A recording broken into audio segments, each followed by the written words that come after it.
Hello, friends. Greetings and welcome to today's supply. Today's supply is a daily devotional series coming to you from Lighthouse of Faith Ministries International East Campus, located in Rose Hall, Montego Bay, Jamaica. Thanks again for joining us. Thanks again for liking, sharing, subscribing, spreading these our devotionals to your friends and family, neighbors, friends, and even enemies. Because if you can help your enemies to get better, then they'll eventually become your friends.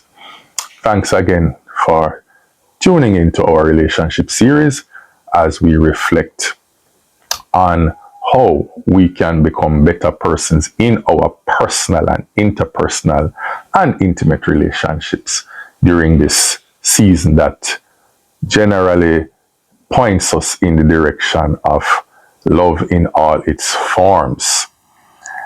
This week we have been talking about the woman in particular, and so we want to talk about the woman as reflector. All right, sounds interesting, isn't it? All right, let's take a listen to what it is. What does it mean for a woman to be a reflector? Several times in Ephesians 5, Paul exhorted men to love their wives. Husbands, love your wives, just as Christ loved the church and gave himself for her. Husbands ought to love their wives as their own bodies.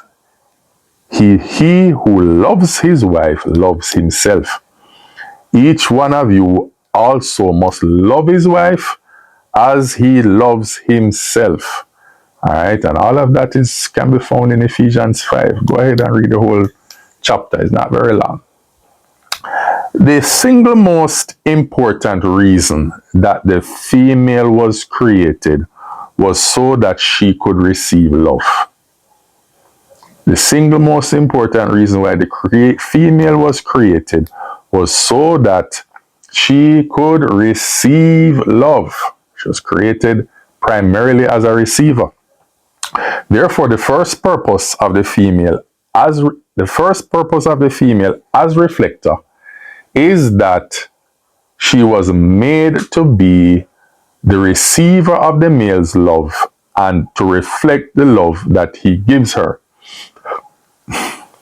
When God made woman, he drew her out of the man so that the man would have someone to love who was of his own nature. Wow, that's powerful.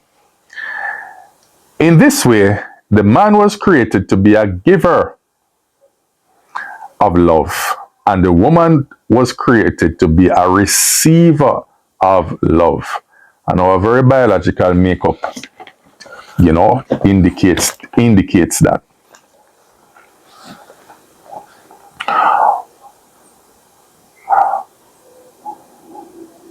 When God made woman, he drew her out of the man so that the man would have someone to love who was of his own nature. In this way, the man was created to be a giver of love and the woman to be a receiver of love. All right? Just reading that again for emphasis. Remember that man, the spirit, was created out of the essence of God and in the image of God in order to receive God's love. The female was created in the same pattern.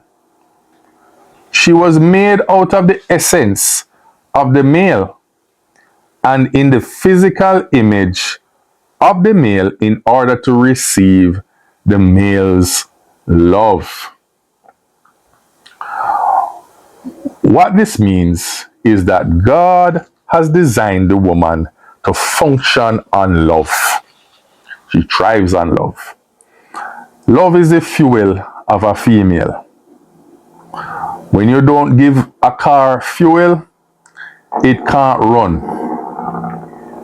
The same thing happens for humans. In the woman's case, if you don't give her the love God meant for her to receive, she can't fully function in the way God created her to function. I'll read that again. If you don't give her the love God meant her to receive, she can't function in the way she was created to function. In order to be fulfilled, the woman needs love. Oh Lord. Husbands, love your wives. Reminder for me too. We have to love our wives, love our daughters, and in the healthiest way possible, love the women around us because they thrive on this love.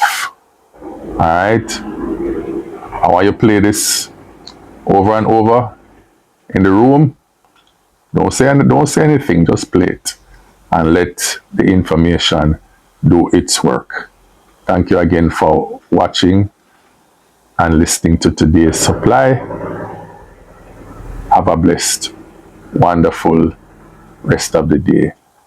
Feel free to click the link below, the Cash App link, to donate and make a contribution to our efforts here so we can enhance our ability to come to you at a greater quality and at a higher level.